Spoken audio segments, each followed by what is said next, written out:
As Destination International's Education and Certification Manager, Taylor Ruoff assists with the development, management, and administration of educational and certification programs for tourism professionals.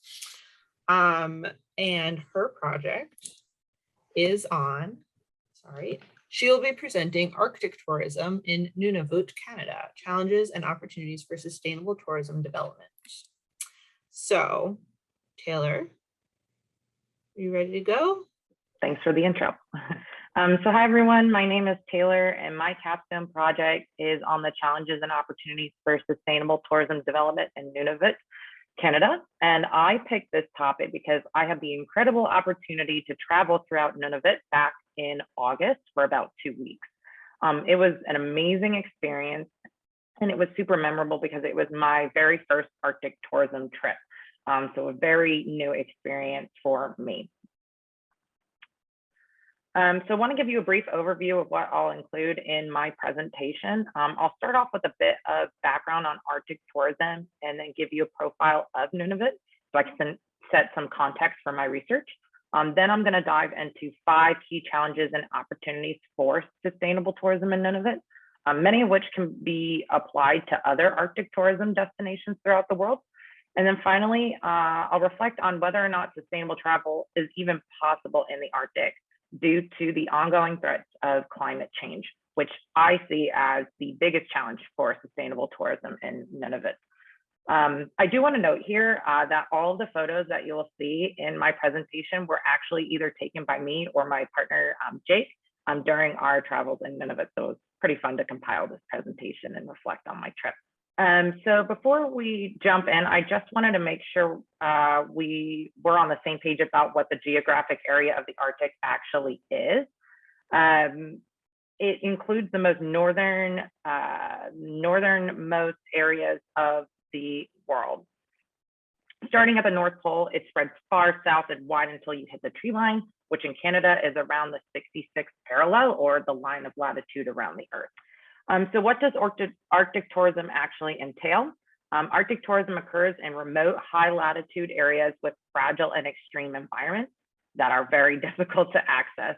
It involves traveling really long distances to view and experience unique physical and marine landscapes, iconic wildlife, and cultural sites. And visitation levels in the Arctic vary widely across the region. Here are a few examples of Arctic tourism activities. When I was in Nunavut, I participated in a lot of wildlife viewing. I got to see polar bears, muskox, Arctic foxes and hares, lemmings, beluga whales, and caribou. Also, I did a lot of kayaking around sea ice and small icebergs, ATVing, and hiking through diverse taiga and tundra terrain. To travel to different locations across the territory, we flew in helicopters and took other small aircraft and boats.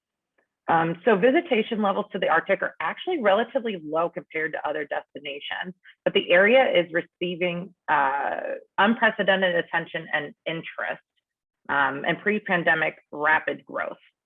Why? One of the main reasons for this is the concept of last chance tourism, which is the phenomenon of when tourists travel to places that are specifically at critical risk of permanently disappearing due to climate change. In other words, it's the fear of missing out before it's gone forever. This is personally what drove my decision to visit the Arctic in Nunavut. It felt to me like a once in a lifetime experience or a bucket list trip. And I didn't know if I would ever have the opportunity to go again because of the significant impacts of climate change on the destination. So now I'll give you a little bit of an overview about Nunavut. And for those of you who are not familiar, map of Canada, so you can see that Nunavut is a territory located in the northeastern part of the country. It is the largest by total area, northernmost and easternmost territory in Canada. It's also the least populous, so it's extremely rural. There are 3 territories in Canada and 10 provinces. Nunavut encompasses the majority of the Canadian Arctic archipelago, and it's actually supported a continuous Indigenous population for over 4,000 years. Today, about 85% of the population is actually Inuit, which is the indigenous peoples of Canada. Nunavut means our land in the Inuit language, and Inuit means people. So Nunavut is actually Canada's newest territory. It was only established back in 1999 when the Northwest Territories were formally divided into two to create a homeland specifically for the Inuit. The creation of Nunavut was the outcome of the largest Aboriginal land claims agreement between the Canadian government and the Inuit. Also, it's really important to note here that Nunavut's communities are only accessible by air or sea because there are no roads that connect between or to southern Canada, which is obviously a major issue for tourism in Nunavut. I won't go into too much detail here, but here are some important statistics on tourism in Nunavut. It's been gradually increasing in the area in recent years, but mining, oil and natural resource extraction, fishing and hunting are its largest industries. Most visitors that come to Nunavut are locals visiting families and relatives. For the international visitors, most are coming to participate in fishing, but other popular activities include wildlife viewing and bird watching, camping, and hunting. Tourism is highly seasonal in Nunavut, and anywhere in the Arctic, obviously, because of the drastic changes in temperature over the year, going from lows in the negative 40 degrees Fahrenheit in the winter to highs in the 50s Fahrenheit in the summer. So the tourism season typically occurs from about May to September because of this. I've listed some of the top attractions and destinations in Nunavut on this slide. I actually stayed along Cunningham Inlet and Somerset Island on my trip, which is where most of the pictures are from in the presentation. So throughout my trip, I couldn't help but think of how sustainable my activities and travels actually were, and if it was even possible for Arctic tourism to be sustainable at all, given these challenges and the unique aspects of the region. So I wanted to better understand if tourism in the Canadian Arctic is more beneficial, if it's actually raising awareness of climate change, promoting conservation of the environment, preservation of cultural heritage, or if it's more harmful, if it's just further exacerbating biodiversity loss and the degradation of the highly vulnerable landscape and wildlife of the Arctic region.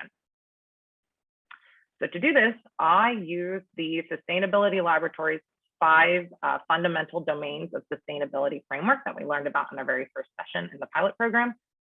So I attempted to assess some of the key challenges and opportunities for sustainable tourism in Nunavut based on lessons throughout the RISE pilot program, additional online secondary research. I looked at academic journals, news articles, the government of Nunavut plans, policies, regulations, reports, and other sources, and also used my own observations as a tourist in Nunavut. So first, I'll start off with the material domain, or the basis for regulating the flow of resources and energy. I found that one of the most critical challenges in Nunavut is limiting transportation-related carbon emissions. Traveling around Nunavut is not easy. It takes a lot of time, money, and resources to be able to do so, and you can only go by air or sea. The accessibility of Arctic tourism in general is one of its greatest challenges, since you have to travel far distances to extreme and remote areas to participate. So on my less than 14-page trip, I took about 8 flights to travel to and within the territory. And that was actually less than most everybody else on my trip. And I can't even count how many times we drove on the different ATVs and the Unimogs throughout Somerset Island as well, which also contributed to carbon emissions. So according to the government of Nunavut, the largest GHG emitting sector is transportation for them. It contributes to about 66% of all emissions in the territory, which equated to over 385,000 tons of carbon dioxide in 2017 alone.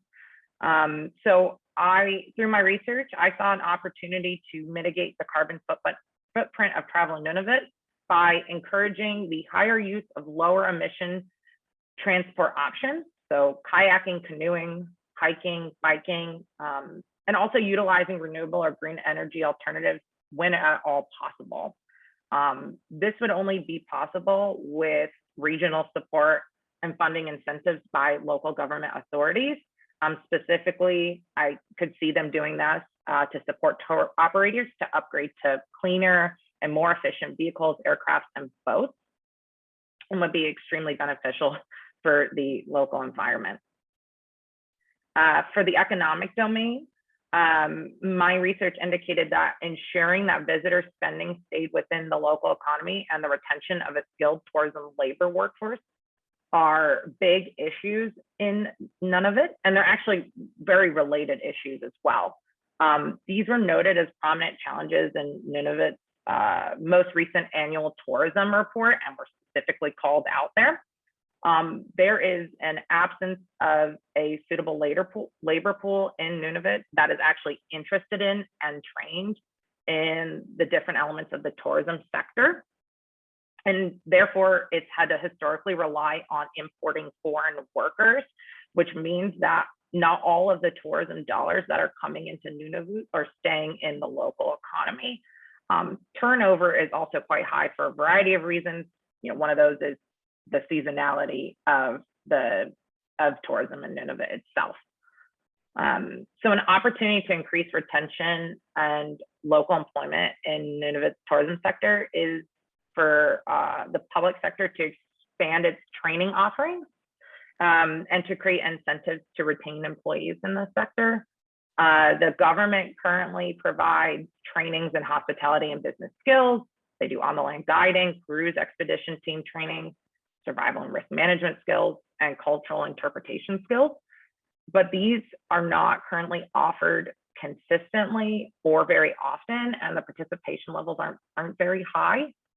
So improving access to these trainings, especially now, post-pandemic, offering these both in person and online and hybrid formats, as well as just improving access in general to professional development and education to locals, and incentivizing them to participate in these trainings and actually be hired and stay in the workforce would be beneficial to help this challenge. For the domain of life, my research and observations pointed to challenges in minimizing the hunting and exploitation of animals by visitors in Nunavut. While there are many iconic species in the Arctic, many of these are threatened or endangered. In Nunavut in particular, hunting is a large part of the Inuit culture, and it's something that I observed that the locals take a lot of pride in as well. The local government does have a wildlife management division, which creates and manages laws and regulations to protect the wildlife populations in Nunavut.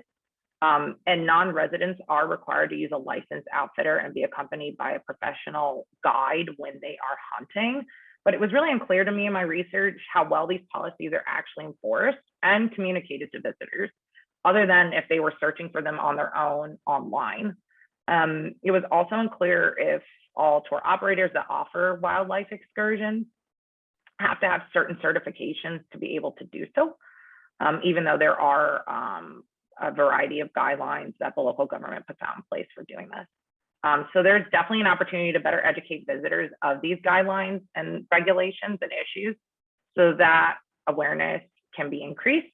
And also guides and operators need to be trained on best practices and regulations in the wildlife management space and how to properly communicate those with their customers. For the social domain, I found that using tourism to support and uplift the local culture is an ongoing challenge.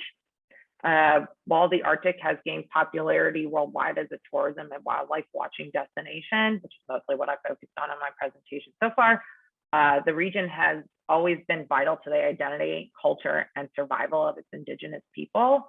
So there's an opportunity here for the tourism sector to support the development of Indigenous products and experiences, as long as this is done by and in collaboration with the Inuit. One area in particular noted by Tourism Nunavut as a place to expand on this is in Indigenous arts and crafts, which is currently a thriving and vibrant space for their communities. There are some initiatives and funding opportunities currently offered by local government authorities to support Inuit product development, but access and awareness of these programs definitely needs to be improved so people actually use them. It's also critical that this product development be led by the Inuit or in participation with the Inuit communities to ensure authenticity, respect, and enrich the tourist experience. Increasing Inuit participation in tourism, should they choose to share their cultural heritage, would help to increase the capacity of the local tourism workforce as well, going back to the economic domain. And finally, the spiritual domain, which is the basis for a universal code of ethics for traveling. I found from my own experience that visitors, me, especially those from abroad, may not be aware of the sensitive political and environmental factors that are unique to Nunavut before, during, or even after their travels. So before I arrived in Nunavut, I was not aware that the vast majority of the local population is Indigenous, and I did not realize how much the territory depends on mining and the extraction of natural resources to sustain its economy, which really impacts the political atmosphere. An opportunity here is for tour operators to better inform travelers of the local customs and environment before they even arrive in the destination. So the territory, I could see like the territory setting up some sort of set of resources to share with visitors before their arrival. This would be like a baseline set of information that they would provide to all operators, which they could then expand on or customize based off of their destination, the activities they offer on their trip, and also to set a baseline for responsible visitor behavior guidelines that visitors must sign off on so that they actually know them before they arrive in the destination. So wrapping up here, this is by no means an exhaustive list of the challenges and opportunities for sustainable tourism development in Nunavut. But from my research and travels, I really found myself especially reflecting on the following questions and discussion prompts from the session on climate change in the pilot program, since climate change impacts all of the challenges and opportunities I just described. So basically, can we only understand climate change if we see its impacts firsthand? So did I actually have to be in the Arctic to understand the significant impact climate change is having in the region? And do we need to fly to the other side of the world to become global-minded citizens? So were my travels to and within the Arctic actually more detrimental or beneficial to the region? Average temperatures in the Arctic are rising almost twice as fast as the rest of the world, and much faster than previously predicted. This is changing the Arctic ecosystem in profound ways, especially with the rapid melting of sea ice, which most Arctic wildlife depends on in some way. Therefore, I don't think that Arctic tourism can ever be fully sustainable. The extreme climate and vulnerable environment, combined with the lack of accessibility, high cost, and need to travel far distances, is always going to be a challenge for the sustainability of Arctic tourism. But when developed and managed responsibly, tourism really can be a force for good, raising awareness of the importance of conservation and preservation, and positively support these local communities and their ways of life. So kind of summarize my opinion here. According to the World Wildlife Fund's 10 Arctic tourism principles, when tourists learn about communities and the environment, tourism provides the most benefits for all concerned and does the least damage.